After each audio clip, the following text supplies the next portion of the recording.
અંકલેશ્વર તાલુકાના અંડારા ગામ ખાતે હરિકૃપા સોસાયટી ખાતે ગણેશજીની આગમનની શોભાયાત્રા આઘાતજનક બની જવા પામી છે.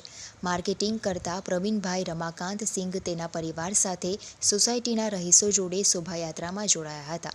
રાકેશ પટેલના RK ડીજેનું આઈસર ટેમ્પો લઈને શોભાયાત્રા રણછોડ કૃપા સોસાયટી પાસેથી કાઢી માંડ 100 મીટર સુધી ચલાવ્યા બાદ હરિકૃપા સોસાયટીમાં રહેતા ચિરાગ વ્યાસ અને કિરણ વ્યાસને આપ્યો હતો, જેમાં ચિરાગ વ્યાસ ડ્રાઇવિંગ સીટ ઉપર બેઠો હતો.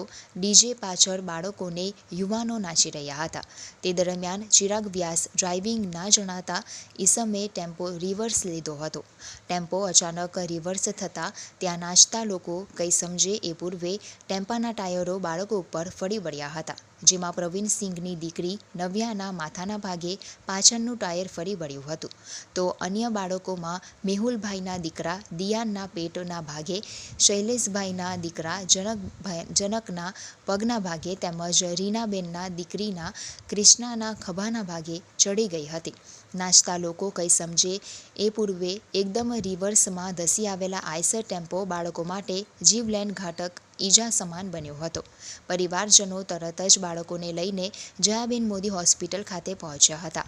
દરમિયાન ફરજ પરના તબીબે 5 વર્ષની નવ્યાને મૃત જાહેર કરી હતી, જ્યારે દિયાનને ગંભીર ઈજા સાથે સુરત ખાતે ખસેડવામાં આવ્યો હતો.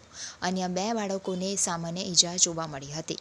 ઘટના અંગે B ડિવિઝન પોલીસે મૃતક માસૂમ નવ્યાના પિતાની ફરિયાદના આધારે ડીજે સંચાલક, આઈસર ટેમ્પો ચાલક રાકેશ પટેલ તેમજ સોસાયટીના ચિરાગ વ્યાસ વિરુદ્ધ ગુનો નોંધી ડીજે કબજે કરી વધુ તપાસ શરૂ કરી હતી. ઘટનાના પ્રત્યક્ષદર્શી એવા મૃતક નવ્યાના પિતાનો સંપર્ક કરવાની કોશિશ ટેલિફોનિક કરતા ટેલિફોન ન ઉઠાવતા થઈ શક્યો ન હતો. શોકમાં ગરક સિંઘ પરિવાર માટે ગણેશ આગમનની યાત્રા આઘાતજનક બની હતી.